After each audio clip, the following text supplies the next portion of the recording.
Well, would you be shocked to hear the 49ers have more injuries we have to talk about? We'll also talk about the game that happened on Saturday where the final score wasn't very relevant. New Spirit Right Option podcast, Jason. Hit our music. Bum, bum, bum, bum, bum.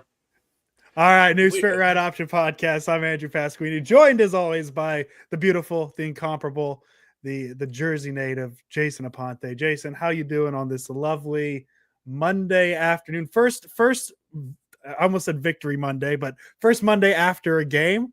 Feels good. Feels good to be back, right? yeah, for sure. And if my face looks a little red, it's because I was in the sun yesterday playing 2 games of softball in the dead of summer and everything as well. So my body hurts and I'm a little sluggish right now, but overall good day. Five times on base out of 6, caught every ball that Hell was yeah. hit at me, Hell yeah. and legged out a few infield hits. Hey man, maybe not the best person to talk about how hot it was playing softball. I have 3 softball games potentially this week, all supposed to be high 90s. Jeez. Locked in. Got the playoffs on Friday. Shout out the Swamp Donkeys. That's my team on Friday. I like to call them the Swampy D's, but shout out. I think Haley, Nick, and Tyler are watching right now, so shout out to them. Hey, Jason, would you be surprised if I told you the 49ers have some injuries we got to talk about? Hmm. Uh, and I mean, we can really start in multiple places because there's multiple injuries. Nick Wagner posted the list of players who did not practice today. Let's see if I could get them out in one breath You here. want to post Renardo them on Green, you want to Jawan post them on Jennings. the screen, and then you Oh, I can could go put it. through I them. guess I could put it on the screen. I could read it all too, Jay. I just wanted to Yeah. show I know how to Yeah. read. That would be a very cool thing. But let me get that up on the screen here. I'll read it while it's on the screen here. Let's see here. Boom, boom, boom. Got it here. Uh, Here's the list: Renardo Green, Jawan Jennings, Jordan Watkins, Jacob Cowing, Upton Stout, Trey Brown, Richie Grant, Jordan James, Isaac Guerrero, Fabian Moreno, Robert Beal, Kevin Givens, Jordan Elliott, Sammy O, Michael Williams. 15 whole players missed practice today due to injuries. Really, the biggest one out of all of them has to be Jordan Watkins. We'll talk about the preseason game here in a little bit. Let's just kind of talk about these injuries. Watkins had a pretty good first game with 49ers, but comes out with the high ankle sprain. And Jason, I thought we banned that word on this podcast about 4 years ago, but the high ankle sprain makes its return. Uh, Jason, are we concerned about the receivers yet? Because Watkins is going to be out for about a month. I mean, if you do the math, a month, 27 days out, still puts him with a chance to go to week 1. So, again, we don't know. Plus, how the 49ers downplay injuries and all that stuff, maybe that makes you a little bit more nervous. I think what's really frustrating about it is that Kyle Shanahan was praising the rookie, and he never does that. He literally never praises a rookie. And he talked glowingly about what Watkins was doing and how the setback hurts, and we expected him to have a big role. And it's just another, like, this injury thing. I don't know what the cause is there a Indian burial ground under Levi's? Did they just move the tombstones and leave the bodies like in Poltergeist? How do you explain this? And I don't think there's a simple way to explain it. Is it the strength and conditioning coach? Are they stretching enough? Like, everyone's racking their brain, and rightfully so, because you're trying to figure out what's going on. But there's no stretching technique for a high ankle sprain, right? Like, I No. think if you're talking about stretching, you're talking about soft tissue injuries. That's not a soft Yeah. tissue injury. That's taking a step. But yeah, unfortunate. Jordan Watkins, he had it seems like every single preseasons, there's always that slot fade touchdown. Mm-hmm. Trey Lance to Danny Gray. Mm-hmm. What's the second one? My I know there's goodness. been a few. So I apologize if my preseason memory isn't Hmm. perfect. But yes, there's been definitely been a few of those slot fades where the Niners get. I mean, they got 50 yards on that. I'll still never forget when Trey Lance hit Danny Gray on that one. I straight up said we're going to the Super Bowl. They're Yeah. winning a Super Bowl with Trey Lance, Or and or the one to Sherfield on the throw down yeah, the field and everything. But Sherfield definitely had one. yeah, the Watkins one, man, that's really, really a bummer, because not only does it seem like Kyle was very effusive with his praise, which he never is with a rookie. It almost seems like you just start your rookie career in the doghouse.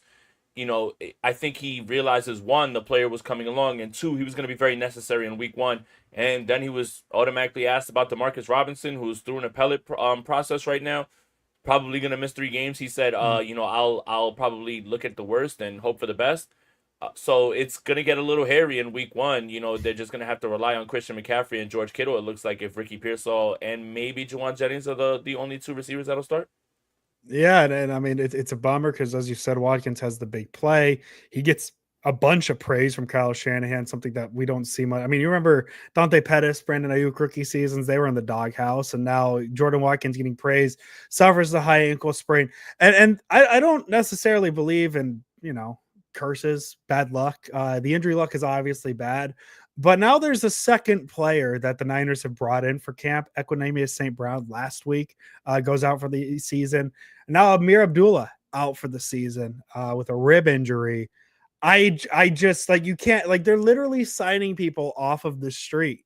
Signing people off of the street. Just And to it's sign like them they to put IR. the Niner, yeah, just to put them on IR, they put the Niner uniform on and they're like, yeah, I'm hurt now. And I mean, you saw it a little bit too on Saturday because one of the players we were excited to watch was Upton Stout. He's now dealing with a calf thing. That doesn't sound too serious, but a bummer to hear before a player's first game. Although you find out you got a little bit of something in Chase Lucas, who had a really impressive game in the slot on Saturday. But yeah, man, I want to know a day where we don't have to talk about injuries and it just continues. And I guess I don't know what to call this news. It's injury news, maybe positive, maybe not positive. Nick Wagner tweeted, still not a firm timeline, but 49ers coach Kyle Shanahan estimates a possible week 6 return from Brandon Ayuk. Said it could be week 10, it could be week 5, noting those things are fluid. Same with Malik Mustafa. Both are dealing with knee injuries. Ayuk's a little more serious than Mustafa's. So at least we have a soft timeline for Ayuk, and it's nothing that we didn't know, but it's good to hear Kyle Shanahan say it that they're aiming for that week 5 to week 10 area, about what we expected.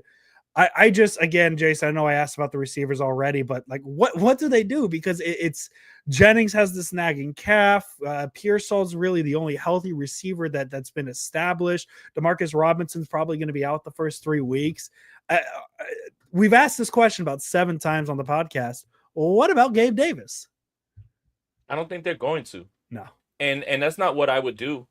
But I don't think they're going to. Gabe Davis, not Keenan Allen, Amari Cooper. It's not going to happen. Here's why. First of all, younger and cheaper. Second of all, you bring in those people and they're going to demand a role in this offense, no matter who comes back. You don't need those extra headaches when it comes to that. A guy like Amari Cooper isn't just going to say after 4 or 5 weeks when Brandon Ayuk is back, like, oh, that's cool. I don't have to play anymore because Ricky Pearsall is going to play over him, because Juwan Jennings is going to play over him. This is why this just isn't lining up. Now, I would do it just because there's uncertainty, right? Jacob Cowan's coming back tomorrow. I'm very happy. We still don't know a lot about what Jacob Cowan is at the NFL level. I'm very excited. Excitement doesn't guarantee results, though. I would be very, very proactive on this, and I would have already made a move. Like, I would have been in on Keenan Allen. But the problem is, in the way that they're thinking, again, what I would do and what they're going to do are two different things. And what I'm explaining is their thought process. They cannot bring in a guy who is going to demand and has the cachet to actually talk about playing time and demand that. So you don't do that. You bring in Equinemius St. Brown, you send him to IR. You bring in Andy Isabella, you send him off because he hurts himself. Like, those are the ilk of receivers that they're just going to continue to run through because they want this to still be they want it to still be Pearsall, Jennings, Watkins, Cowing. They don't want to deviate from that. Younger and cheaper, and the thought process of a wide receiver that is up there who's waiting. He's going to want the ball, and he's not going to go away willingly as soon as everybody else magically gets healthy. So I wouldn't do that because I think you're just living in a perfect world scenario where you believe all these receivers are going to come back and they're going to be fine and they're never going to get hurt again and nobody's going to get hurt again, which I think is the dumbest thing you could ever think of. But this is what they're thinking, and I think that's why. Yeah, it's just the Keenan out, like Amari Cooper just feels like it should have happened already because I feel like the last like 2 or 3 trade deadlines, the 49ers have allegedly been interested in him. So I don't know why they haven't brought him in. He makes so much sense because it's not even I just feel like they're putting too many eggs in the Juwan Jennings, Ricky Pearsall basket. Because Jennings, like I've talked about him, right? He's fine as a third option. We don't know what he is as a first option yet, right? He had, yes, I know he had the big game against the Rams last year, but that was really his only big game of the season, right? And the Ricky Pearsall, you don't necessarily know what you have in him, and then you're banking on Ayuk to come back fully healthy, which just is such a scary thought with how severe that knee injury was. So you could really, if anything, just shore up the receiver depth chart right now. But Jason, I wouldn't be surprised if we're talking Tyreek Owens getting catches in week 1 at this point because of injuries. And I don't understand what they're doing. Obviously, they have some sort of plan. And who knows, Jason? We in a month and a half from now, I guess a month the season starts. So 2 months from now, we could be talking about, man, like Jawan Jennings looks really good as a receiver 1, and we could look really, really silly, and that's fine. But right now, there is just it feels almost like last year's camp. I know the vibes are different, obviously, because there's not as much off-field drama, but there feels like there's as many question marks. And that's what kind of concerns me, is the fact that we can't go into week 1 right now knowing who our number 1 receiver is. And I know the easy answer is George Kittle. He's the tight end. I get it. But this offense needs something on the outside. That this offense needs something to be an outside threat, because then defenses will be able to focus on Kittle and maybe hinder his ability to get big games. I just don't know what the strategy is at this moment, and I don't like this holding out hope that Jawan Jennings gets healthy and Pearsall is the first round pick you made him out to be. It feels like a lot of questions around this receiving core. Well, Kyle Shanahan talked about not making a rash decision right now, right? Like, again, you bring in one of these guys, and then everybody else miraculously comes back healthy, and now you've got an issue about, well, I'm not leaving the field and I deserve targets on it. So I think that is not the worst thing to hear, right? Like, that really makes sense when you think about not making a rash decision, because if you do bring in somebody like that who's going to demand targets, and then everything else shakes out the way that you need it to, Pearsall, Ayuk, and Jennings are there, those are the guys that have to play over Amari Cooper, over Tyler Boyd, over Gabe Davis, over whoever it is that you bring in that's available at this point.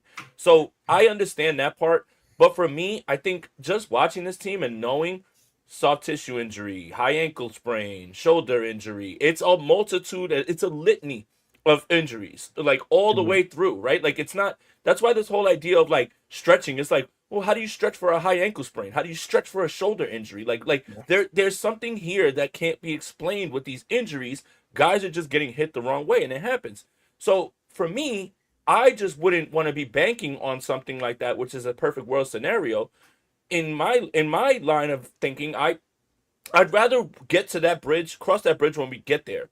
If everything lines up perfectly and Ayuk's there and Amari Cooper's there and Amari Cooper's like, hey, I still got to stay on the field, I'll figure that out when I get there. Yeah. But it's better to have him and not need him than need him and not have him. In my eyes right now, you're also looking at a guy who's going to be relatively fresh, 31 years old, didn't have to do anything all camp, off season, anything like that. He's going to have the freshest legs. He'll go right out there and give you a boost right away. I don't see how you can just bank on, hey, listen, all these guys are going to be fine when we really need them eventually, right? Like, it's just like, when does that ever happen? When does that ever happen for the 49ers? And I mean, it's just kind of silly to bank on health at this point, just because of how everything plays out with the 49ers. We talk about injuries damn near weekly basis. I just don't know how we can sit here and pretend like we can just stay completely healthy.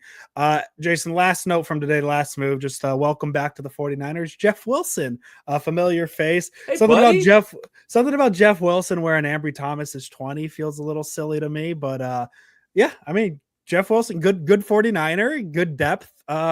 They need him because, again, the running back doesn't look as good as receiver, but they do have Christian McCaffrey to make it look a little bit prettier at the running back position. But congratulations, shout out Jeff Wilson. A take that was given on this podcast when we first started with Andrew Pasquini. Mm-hmm. If Derrick Henry is the most feared person to tackle in the NFL, Jeff Wilson is number 2, right behind him. And remember, angry Physical runs, guy. I Physical go to the dark place. Man, he won some fantasy football championships. Good to see you, old buddy. But this is what I was talking about. I could have swore I literally said this either last show or the show before it about the running back situation. They're not going to go ahead and try to make a move for anybody else. James Cook's out there, something like that. No. It's going to be, they know that they can pick up the phone and they can call Jeff Wilson. They called Amir Abdullah. Now he's on IR. Like, this is how they're just going to continue to rotate. Like, now another name that I'll throw out there, if they start to get a little scary and they start getting down in numbers, Jamal Williams is a free agent. That is somebody who I absolutely, first of all, for the vibes, but second of all, he's an experienced football player, and he can play both ways, and he's very good with pass blocking. So, yeah, the 49ers were always going to be in touch with Jeff Wilson. It was always a matter of just if and when, and then as soon as Amir Abdullah goes down, bang, Jeff Wilson's there. That's the type of player they're going to keep going to get back for. Corey Kiner had a really good game. He looks good. But the ideal situation is Christian McCaffrey and Isaac Guerrero stay healthy enough that you don't really have to touch any of these backs on the back end. Seems like Patrick Taylor right now is a lock to make this team now after this injury. All right, Jason, enough of Monday news. Let's get to the football game that happened on Saturday. The San Francisco 49ers played the Denver Broncos, and hey, the final score doesn't matter. It's the preseason. Who cares? Throw that away. All I care about, 9-0 after the first quarter. Really, Jason, it's the first preseason game. There's nothing huge to take away from this. But if I were to take something away, Robert Saleh's got me real excited about this defense. They had Bo Nix in hell with the second string. I think the only one week one starter on the defense. I guess Jason Pinnock counts. The two and D Winter. So those were the two. Yeah, because I was going to say Pinnock counts because I guess he's technically the starting safety. Yep. The second defense minus Winters and Pinnock. And Bo Nix goes 6 for 11, 31 yards. He throws the ball away in the end zone for his safety. Dare I say, one preseason game in, the defensive vibes are back. Just don't look at the rest of the game, Jason. Don't look at the rest of the game. Do not look at the rest of the game. But that first quarter against the Broncos ones, that Niners defense felt real good. Yeah, and I'm going to spoil this. Robert Saleh is one of my top two stars of this game. When we do 3 stars, he's one of my top 2 stars. I'm not going to tell you if he's 1 or 2, but he's top 2.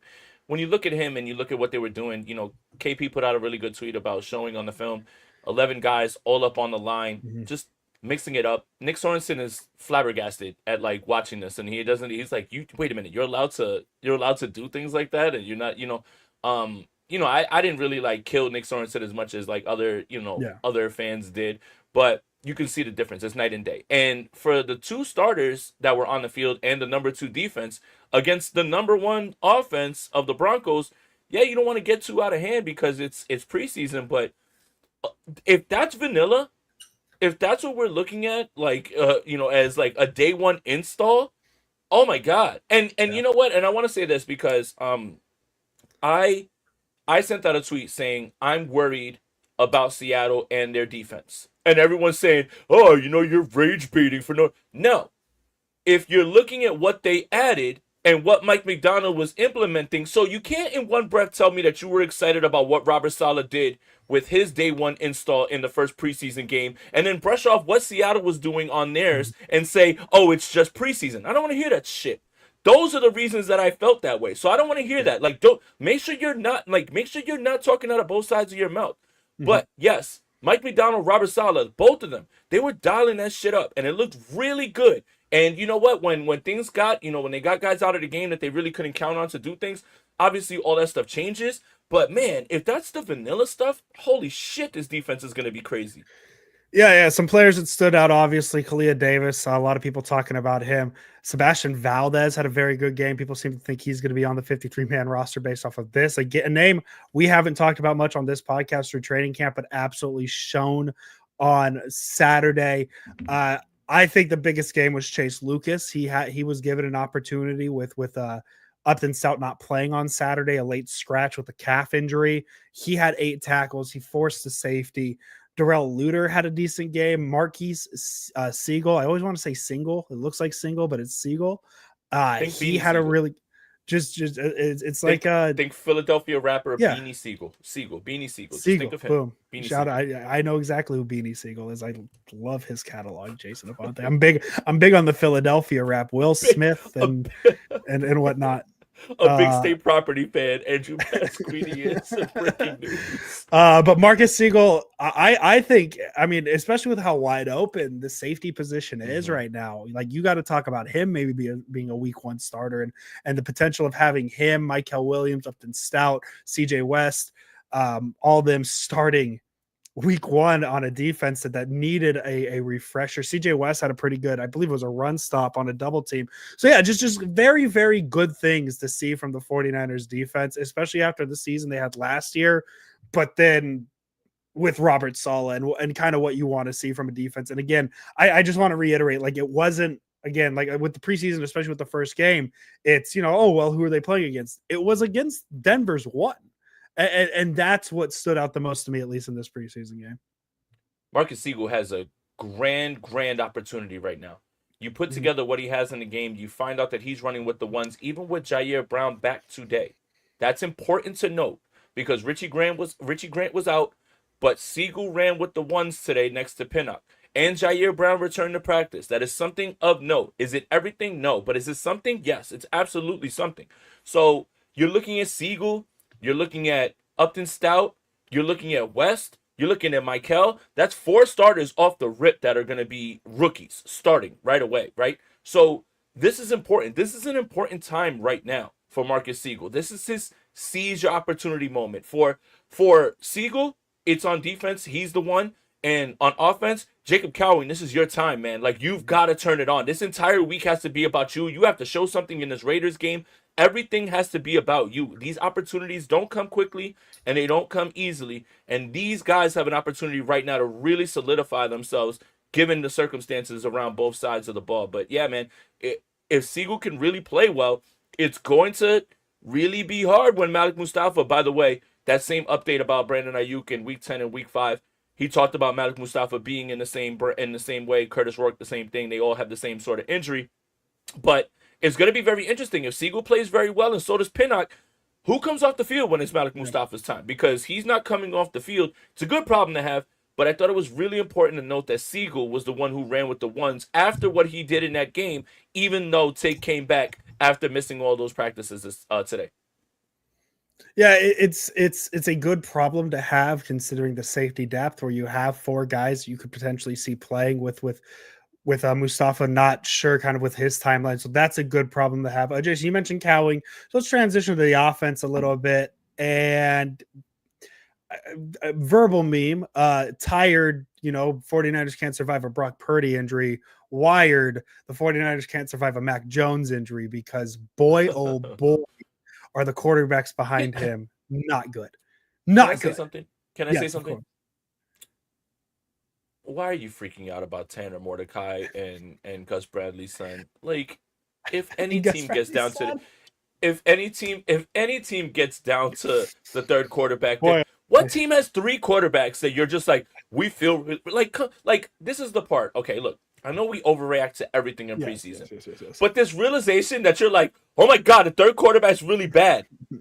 Who cares? Who cares? I think seeing it is what's different. I think that the third quarterback is not good, but then seeing how bad it looked. Mac Jones went 4 for 7 with 74 yards. Carter Bradley and Tanner Mordecai combined 9 for 20 for 53 yards. Almost like third quarterbacks who have first of all, you never trust anybody with 2 first names. Carter Bradley, like right off the rip, you have to just toss him out.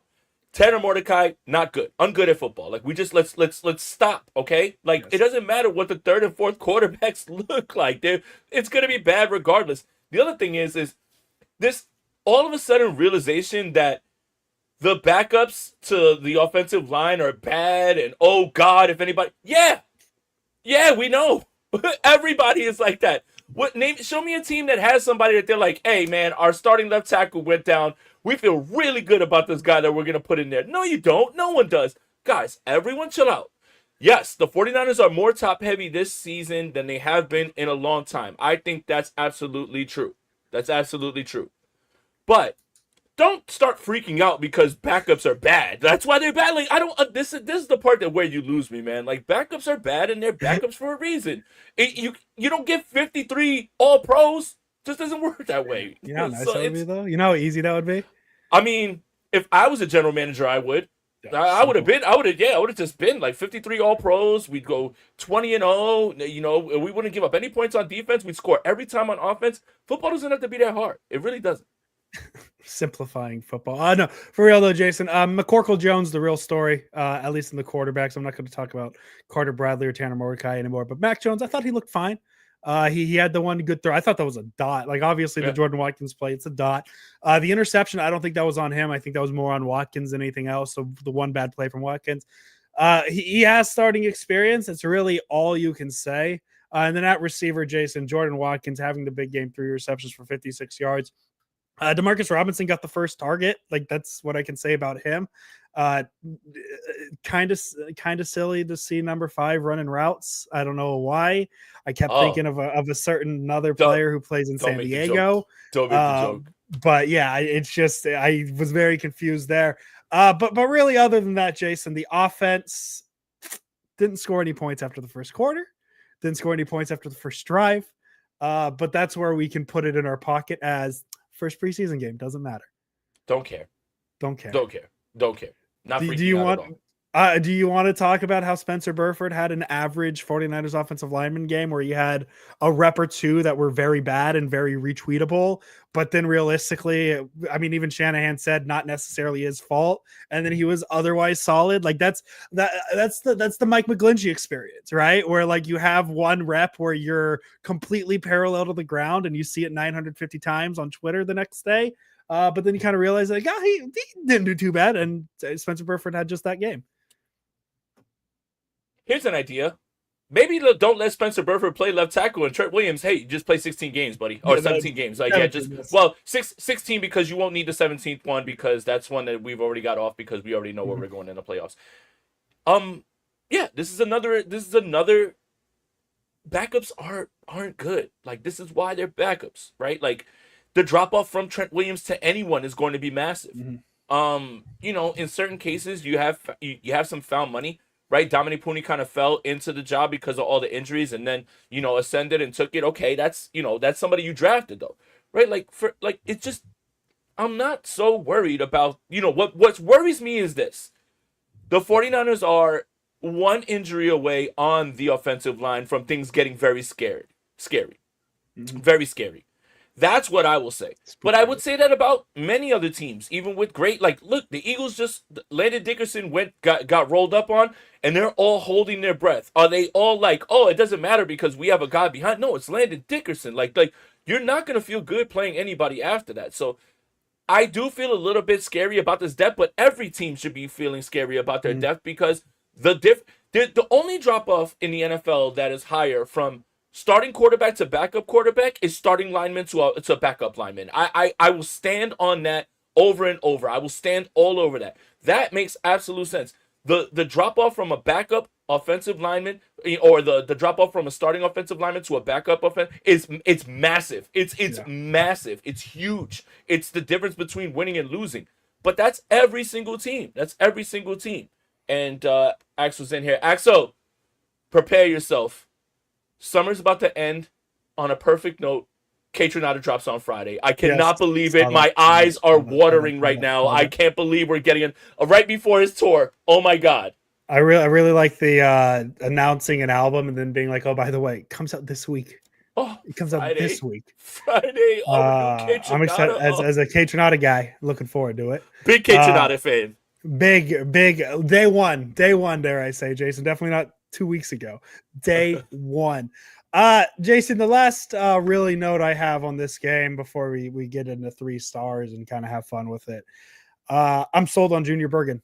I'm sold. Well, he might make the team now.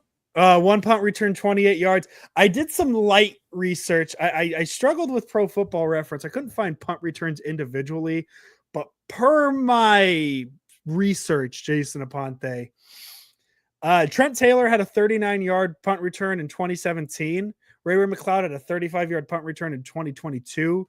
Richie James had a 32-yard punt return in 2019. Jacob Cowing had a 30-yard punt return against Tampa Bay. Had Junior Bergen's punt return happened in the regular season, it would have been the 5th longest punt return of the Kyle Shanahan era.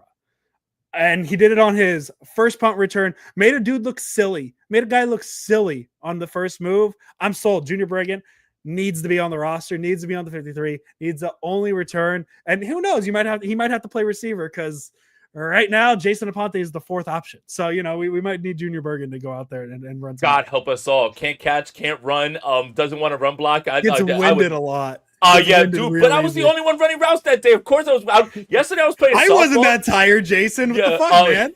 Well, you know what's funny? Playing softball yesterday, I hit a ground ball that I'm hustling and I'm busting it down the line. It ends up going foul, and then I have to get back in the box and swing, and I had to step out because I was like, oh, Oh, I was like, oh God, I was like, give me a second, I'm gonna die. No, but the Junior Are you Bergen thing. are you Huh? doing a Good. softball league?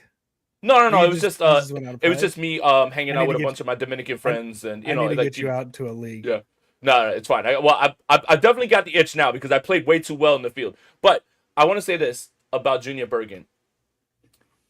He can't make this roster as just a kick returner. He just can't. Mhm. Because you have so many injuries and you have so many things that you need to. If you can't count on him realistically, and it was brought up to Kyle Shanahan in this press conference about him as a receiver, was there a little bit of a surprise with Bergen? And he said, yeah, it was a little bit of surprise. We kind of brought him here for that as well too. We obviously brought him here for the kick returning, which by the way, Brent Boyer, the special teams coach, his son played with Junior Bergen. That's the reason that he was scouted him and knew who he was. So that thank his son for that. I think his son plays quarterback as well, so he'll be up here next year as the quarterback, as also Oh too. God, we're See, gonna have to watch him in the first week of the preseason. Oh keep making no. keep making nepo baby jokes. But the thing is I just don't know if they can count on him as a receiver, and you can't purely keep him as a punt returner. I think what they do is they try to put him on the practice squad, let him stay. I think he'll sneak by, but you use Cowan again, you use Garendo again when he's ready to go, which Garendo should be on par with week one. I'd be really really worried if he wasn't. So yeah, I don't know if they can keep him purely just as a kick returner. He has to be able to contribute as a wide receiver for you to carry a wide receiver that isn't going to see the field offensively. I'm sold on him as a punt returner. I Yeah. saw a No, no, punt no. and I agree. I mean, I we got knew that about him.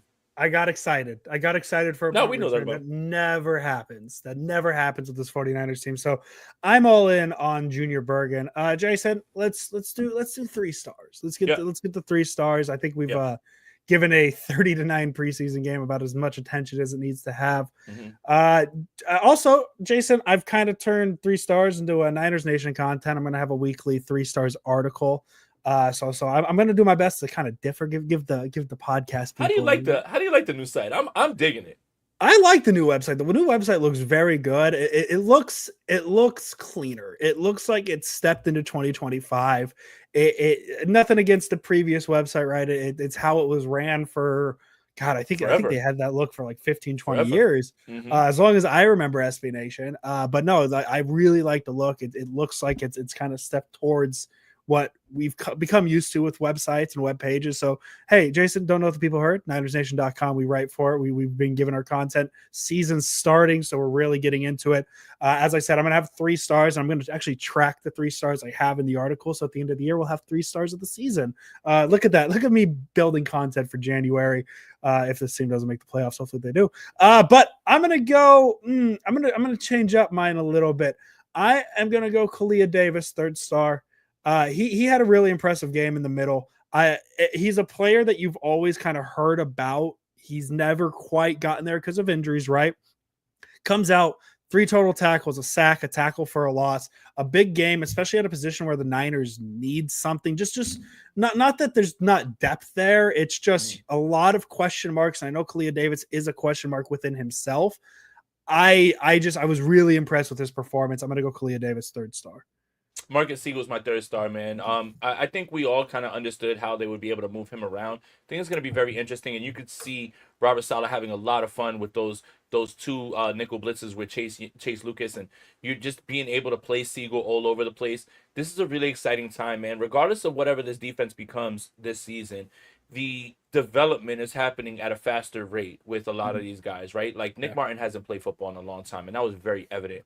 That's why, if you're wondering, why are we not hearing anything about Nick Martin? He's behind. He's very much behind. Let's take our time. D Winters, team captain, all but locked up his spot. I think the Upton Stout thing, that's a locked up thing, like, for him to play nickel corner. So you've got those starters down.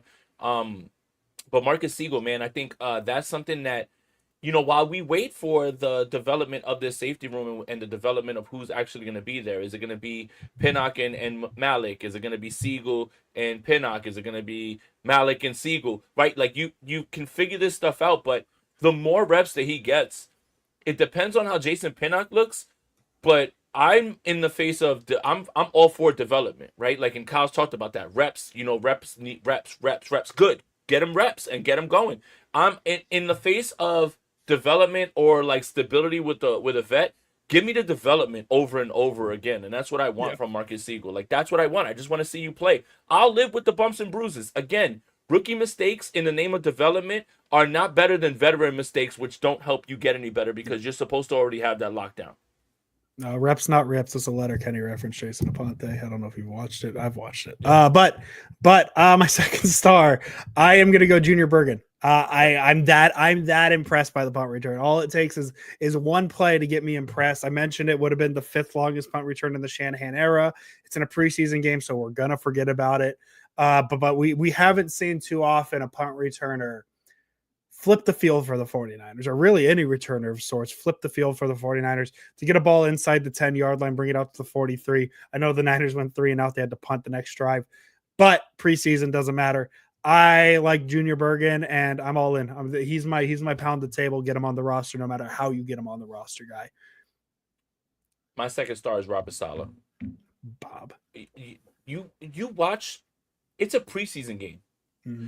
And you watch what he's throwing out there, which is day one install stuff, supposed to be very vanilla. And you watch how excited he is, right? Like that excitement off of the sideline onto the screen is so palpable. Mm-hmm. And you forget what that was like. It's like as soon as D'Amico left, all the life of this defense went away. Steve Wilkes, who wasn't as bad as everybody said, just wasn't an animated guy, right? Like, we even have that funny meme of him in Cleveland. They get an interception, everybody's congratulating, he's just looking like he wants to, like, die inside, right? Nick Sorensen, I think I heard him speak once. Like, it's just not that. But when you watch what he was dialing up with this day one install, with the two defense, and how excited he is, man, you can't tell me that this is not going to be a lift of an upgrade just based on vibes. And that's really what it was. It just felt like Robert never left, man. Like, he never left, and he's right back. Like, he's that guy, and that's why guys like playing for him. Not only his defensive mind, it looks like his scheme has evolved very much, and now also the energy thing, man. You can't really put a price tag on that. You can't. My number one star, I'm going to go Chase Lucas. I thought he was maybe the best player on the field for the 49ers when he was on the field. 8 tackles. He had, I believe he was credited with 3 pressures, but he had 2 on one drive, 1 resulting in an incomplete pass, 1 resulting in the safety by Bo Nix. He also had a pass breakup on a 3rd down. I know he gave up a reception on the 4th down try by the Broncos. But with how shallow this cornerback room is at the moment, I mean, not even at the moment, even if everybody's healthy, it's a shallow group.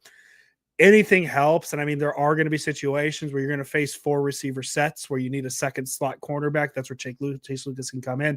I believe he was brought in as a special teamer as well. So that's always going to help if you could have a special teams guy like that.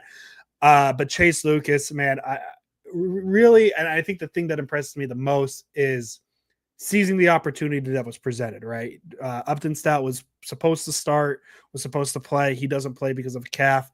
No need to risk it because Upton Stout's your starter, but that just means more reps for Chase Lucas, and he nailed it, like absolutely nailed it. So I could see him with this performance alone sneaking his way on the 53-man roster, especially with how shallow cornerback is. But Chase Lucas, shout out. You get my first number one star of 2025. You picked 3 football players. I picked 1 football player and a head coach. And the first star of this game, Guy Haberman behind the mic. Guy Haberman was incredible, dude. Oh my God, man. We're so lucky. We are so lucky. Look, again, shout out to Greg Papa, and we hope that everything is, going the right way and everything. We understand. But my God, yo, doesn't it feel like God was just like made to do that? Like he was just born to do like it. Just the guy's a consummate professional. He's a consummate professional. He just knows how to talk football. He knows how to commentate on football. He knows how to do play-by-play. Oh my God, man, I'm so happy for my buddy, man. He stole the show, I think, in this game. Yeah. He's my number one star because he just was, even when the 49ers were terrible in this game, awful, like 60 yards the rest of the way, Guy Haberman made that experience feel a little bit better, man. So shout out to Guy Haberman, man. He's my number one star. Way to go, man. I can't wait for the more opportunities you get. I think that's the first time a play-by-play guy has gotten a number one star, and nobody more deserves. We're not going to give Joe Buck a random 1 star. I don't have a problem with Joe Buck like everybody else does. I love Joe Buck. But depending on how the 49ers game goes, if I give Joe Buck a star and it's a regular season, then that game was shitty and it was terrible. Like, come on, man. It's true. Jason, the last thing I wanted to touch on before we get out of here, What's going on in Los Angeles? Because are the Rams inventing technology to like make Matt Stafford healthy, or like are they that desperate to not start Jimmy Garoppolo? Like, did you see that? Did you see the little Yeah. portable So cryogenic chamber they brought in?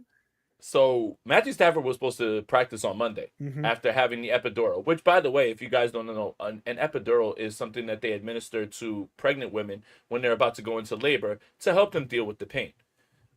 I don't, I don't know how that correlates towards a man, and what that's supposed to be for, but that doesn't sound good. No.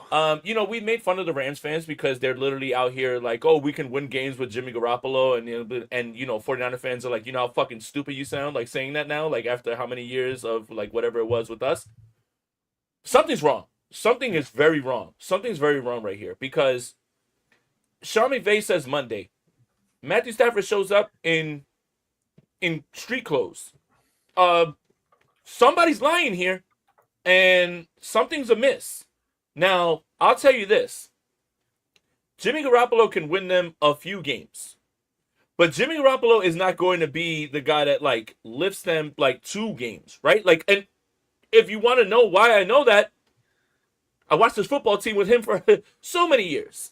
So like, you're not in a position to challenge my expertise when it comes to Jimmy Garoppolo. Not no Rams fan, not any football fan, none of you. I know, I watched him. We watched him. But it's just funny how quickly they've turned from ha ha ha ha ha you started Jimmy Garoppolo for so many years to ha ha ha ha ha we have Jimmy Garoppolo as our backup. You guys are so cooked. Like, Yeah. in what world does that make any sense if you're just not seeing it through whatever, I don't know what color the Rams are or whatever. Like, they just change that shit up all the time. Electric Their blue. colored glasses. Yeah, blue, yellow glasses, whatever.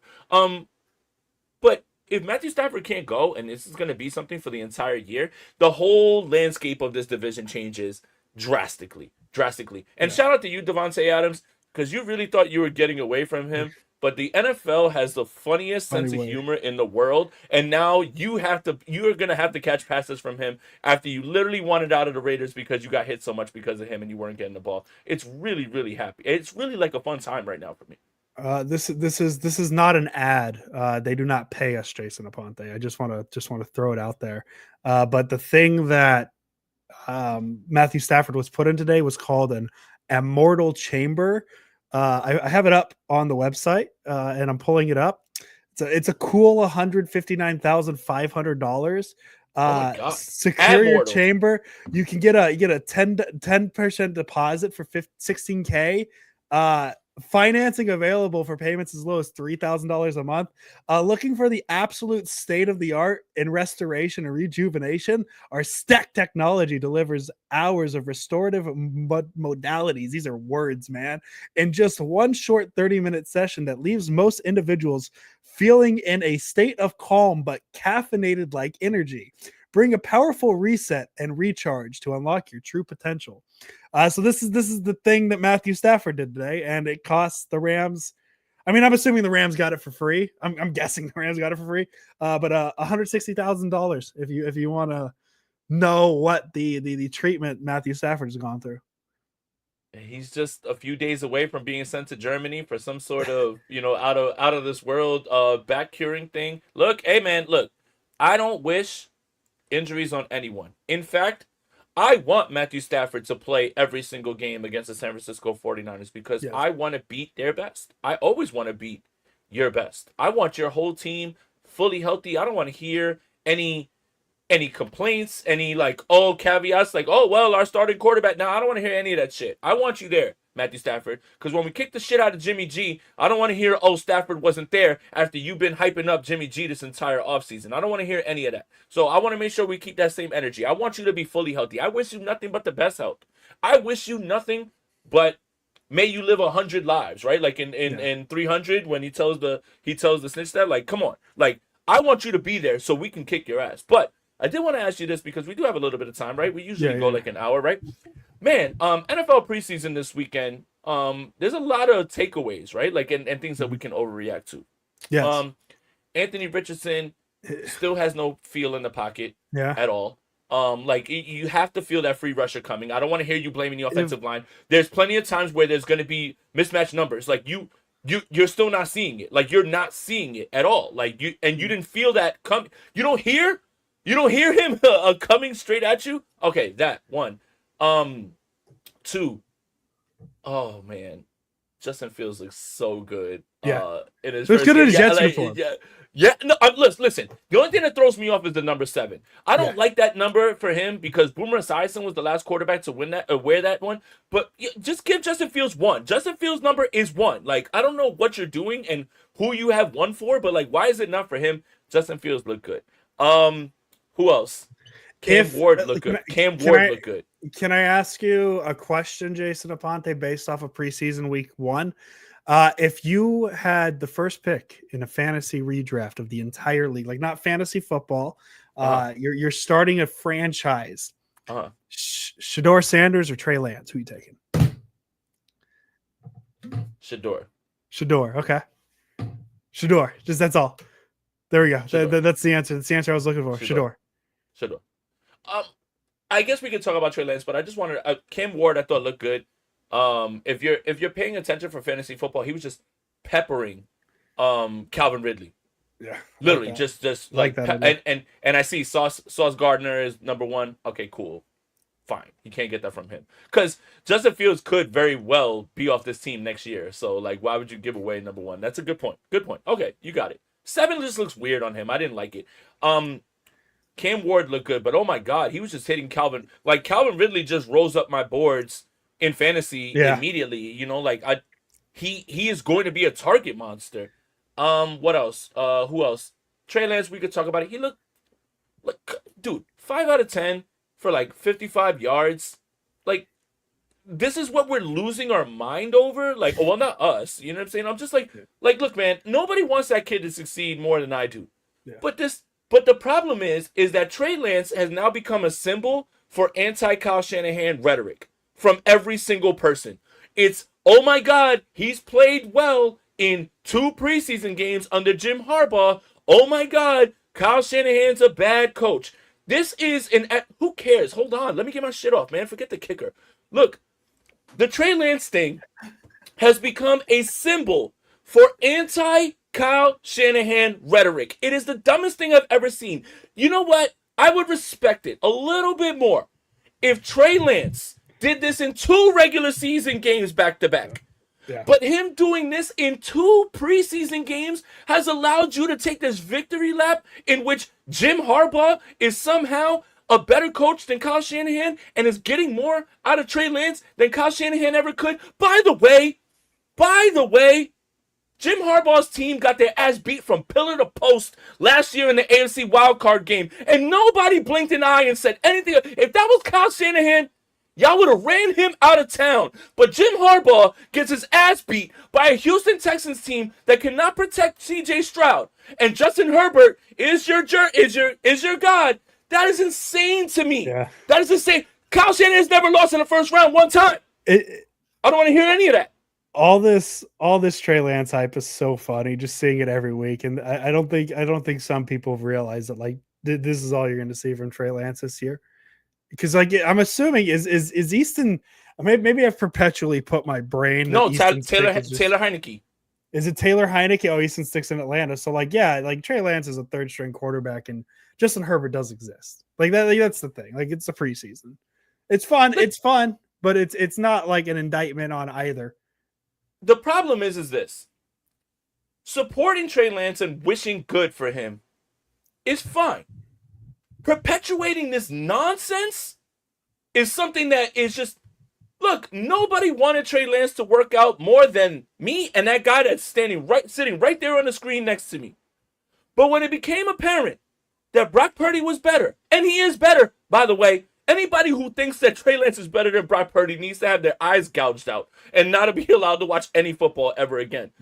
But this whole idea is such nonsense and such like it's rage baiting more than anything. Mm-hmm. But it just doesn't make any sense, man. It doesn't make any sense to me. What's funny about that whole group of quarterbacks, Andrew and I were very much, we want Justin Fields. There it is. Thank you, Hendricks.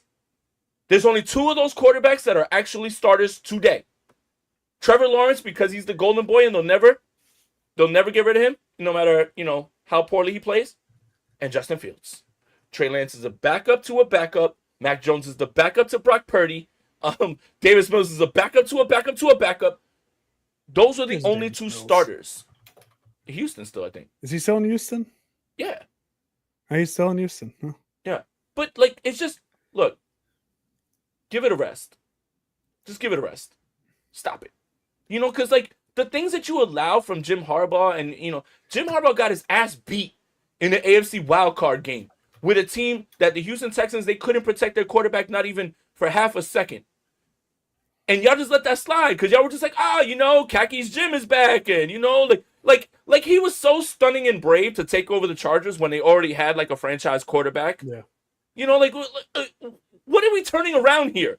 They didn't need turning around. They just needed somebody who wasn't an idiot. It's not like he started with Brian Hoyer and had to work his way through Jimmy Garoppolo. Right. But, y'all make it seem like he took over the 2017 Niners and then turned them into the 2019 Niners in one season. That's not how that works at all. Justin Herbert was there. All they needed was a non-moron to coach them. A non-moron. Brandon Staley was awful. Anthony Lynn was bad. They got a coach who was competent. But y'all go over the top with this Jim Harbaugh stuff, man. This is crazy to me because he got his ass whipped in the wild card game. Y'all would never let Kyle live that down if they lost to an inferior opponent in the AFC wild card. They got absolutely stretched out. They got their ass beat. That game was never close. Do you imagine if they had lost the Seahawks in the wild card round a couple of years ago, what the discourse on Twitter.com would have been? What about Brock, right? That's the perfect example, right? That year that they lost to the Eagles in the NFC Championship, sorry guys, they start with Seattle. What if Seattle? That's the equivalent of it. You should have beaten Seattle. You did. You beat their ass when you took away at the end of the game. Mm-hmm. But that's exactly what the Jim Harbaugh Chargers thing was, and it's just nobody brings up that at all. Everybody makes it seem like Harbaugh has 7 rings. He has 0. Yep. He has 0. And he's lost as many Super Bowls.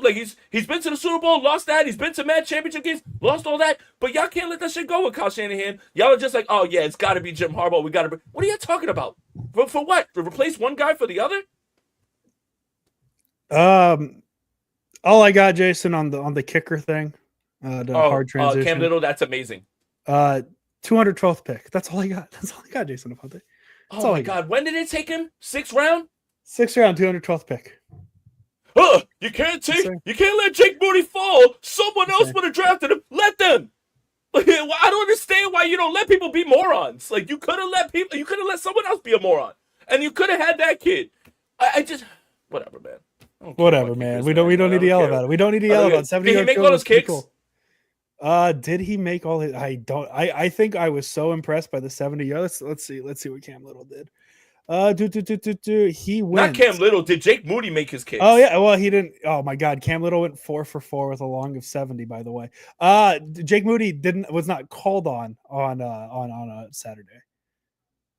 Okay, so he didn't make all his kicks, but he didn't miss any. All right. Yeah. Glass half full. 41, 40, 70. He made the extra point. Oh, he made the PAT. That's a good point. And 52. God, he made a 52-yarder in the fourth quarter. Cam Little. Yeah.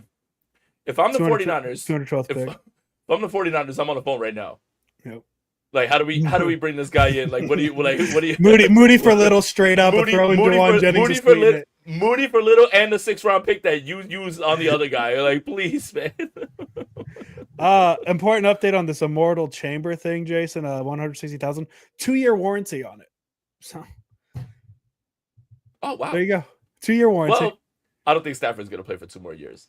But I mean, well, they could break it. They could break it tomorrow and get their money back. Oh. Well, if you guys listen, I've never asked for donations, but if you want to help this new pipe dream I have of me buying an Immortal chamber deposit, Spring Right Up podcast or super chats. Every dollar counts. I have a new goal. Listen. Realistically, you guys don't have to donate $150,000. You just have to donate $15,000 right now, so I can get the 10% deposit, and then we just got to figure out the $3,000 per month after. I want an Immortal chamber deposit. I'll put it behind. It'll be my background now. It looks like this. It looks like the shit that gets Superman back going after he gets his ass kicked or something like that. Like, Anil G says it was like having a week's sleep in 22 minutes. When I woke up, I thought, "Wow, where have I been?" It was a magical experience. I'm reading reviews. They're all 5-star. The website only has 5-star reviews. I'm just throwing it out there. oh, those are bots. A gateway to profound healing, Sandy V said. My body feels energized but soothed, Debbie says. A burst of white light covered my entire visual field, and it felt like joy. It was an intense experience. I'm just reading reviews at this point. Not an ad. Actually, Immortal, if you guys want to send me one, I will advertise the hell out of it for you. I don't know what it does. I'll use it once and I'll tell you how it works, and I'll be good. I'll advertise the hell out of it. So if anybody knows Immortal, anybody knows like a way to reach out, gladly take it. Dude, I'm so hurting from these 2 softball games. I'd kill for one of those things. We need two. We need two Immortal chamber deposits. So guys, just donate before week 1. We just got to get to $320,000 in super chat. I believe in you guys, and I believe in you guys. We can do this together. We can do it together. And you know what you can start with? Hey guys, look, you see Gojira's in here, Tony's in here. Become a member of the channel. Like, you know, like consider being a member of the channel. Baby steps. Consider being a member of the channel, and we do live and call-in shows with only the Spicy Squad. So yeah, like, you know, that might help us out a little bit. My God, my body hurts so bad after playing 2 softball games in a row in the heat and not doing anything really physical for so long. I would kill to lay in one of those things right now. Hot baths. I don't know how it works with you because you're 9 feet tall, Jason. Yeah, I'd never fit in a bath. But hot baths is how I run it. That's why I watch some of these like romance movies or whatever, and these people are like, you know, getting close to each other in the bathtub. How does that work? That doesn't work. That's not a real life. It doesn't work in real life at all. Like, we're just gonna get water everywhere, and then nobody's gonna get anything. What kind of movies are you watching, man?